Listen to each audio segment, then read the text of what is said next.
बहुत सारे लोगों के मन में यह प्रश्न होता है कि वास्तव में अप्सरा होती भी है या नहीं, या ये केवल मन का एक भ्रम है, एक बेबुनियादी बातें हैं।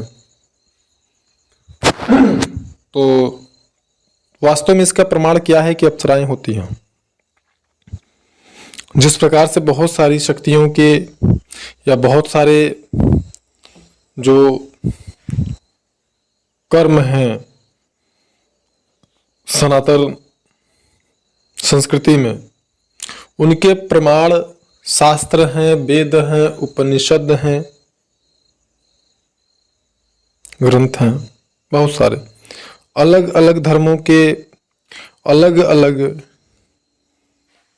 सत्ता के, भागवत जो है कृपा के, बहुत सारे प्रमाण अलग अलग ग्रंथों में भी मिलते हैं। शास्त्रों में हमारे सनातन संस्कृति से संबंधित तमाम क्रियाओं के बारे में, तमाम विधियों के बारे में, गूढ़ विद्याओं के बारे में और गोपनीय शक्तियों के बारे में, गोपनीय मंत्रों के बारे में जिस प्रकार से बहुत सारे प्रमाण मिलते हैं, उसी प्रकार से उन्हें सब सत्य मानते हैं, वास्तविक मानते हैं और वो वास्तविक होता भी है। ठीक इसी प्रकार से क्या अप्सरा के होने का कोई जो है प्रमाण हमारे शास्त्रों में है, वेदों में है। जैसे हमारे 4 वेद होते हैं, यजुर्वेद, अथर्ववेद, ऋग्वेद, सामवेद। तो क्या चारों वेदों में कहीं पर भी अप्सराओं के होने का प्रमाण मिलता है? शास्त्रों में कहीं पर, ग्रंथों में कहीं पर? तो जो कि सबसे सामान्य है, अगर आप देखें तो दुर्गा सप्तशती, जो कि सामान्यतया नवरात्रि में लगभग सनातन संस्कृति संबंधित, हिंदू धर्म से संबंधित सभी व्यक्तियों के घर में दुर्गा सप्तशती का पाठ होता है। और अगर किन्हीं कारणों पाठ नहीं भी होता है तो भी दुर्गा सप्तशती की किताब प्रायः सभी के घरों में प्राप्त हो जाएगी, मिल जाएगी देखने को। तो जो दुर्गा सप्तशती है, सामवेद से ही लिया गया है। उस एक आप कह सकते हैं कि भगवान शिव माता पार्वती के संवाद का एक संक्षिप्त रूप सामवेद में दुर्गा सप्तशती है। और उसमें आप कई सारे पाठों में अप्सराओं के होने के वास्तविक प्रमाण आपको मिल जाएंगे। बहुत सारे पाठों में, 13 अध्यायों के बहुत सारे अध्यायों में आपको ये देखने को मिलेंगे कि हाँ, अप्सराएं होती हैं अथवा नहीं होती हैं।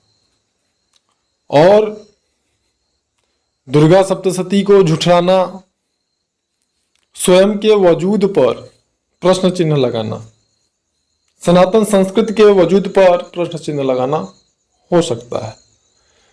उसके बाद जैसे कि लोग कहते हैं कि गुरुजी आप केवल और केवल देवी उर्वशी की ही साधना क्यों करवाते हैं?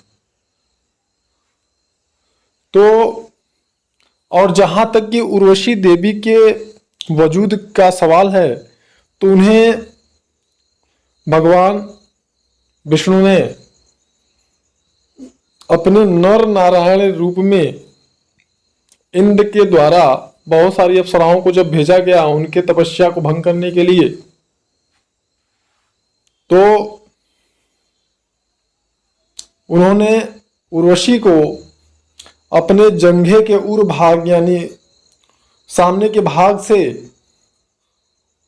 उत्पन्न करके इंद्र को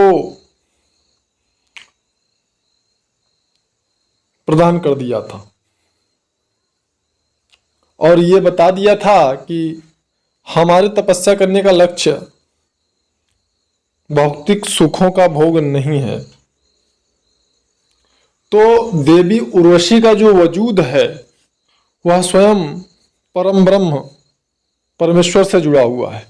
अन्य अप्सराओं का जो वजूद है वह श्री ब्रह्मा जी के रचनात्मक दृष्टि से उसे आप देख सकते हैं। लेकिन जहां तक कि देवी उर्वशी का वजूद है वह स्वयं नारायण से जुड़ा हुआ है। और इसीलिए मैं साधकों को ये बोलता हूं कि उर्वशी की साधना करना मतलब सब कुछ प्राप्त कर लेना। बस आपका मन पवित्र होना चाहिए और पवित्र भाव से आपको साधना करना चाहिए।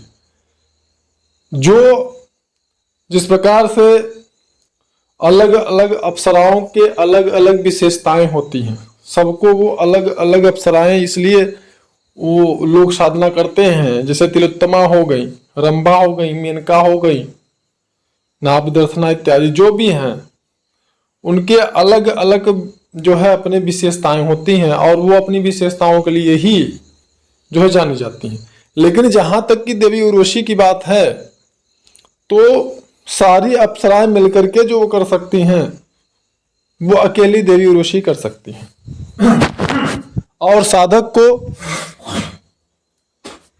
मोक्ष प्राप्त कराने में, ईश्वर प्राप्ति में भी महत्वपूर्ण भूमिका, महत्वपूर्ण योगदान इनका होता है।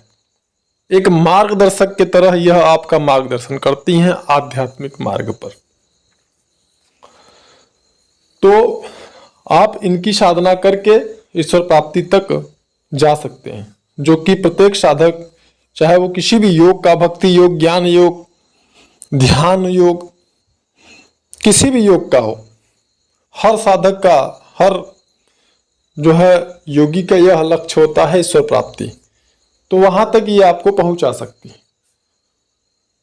तो इसलिए उर्वशी की साधना ही सर्वश्रेष्ठ साधना कह सकते हैं अप्सरा साधना में।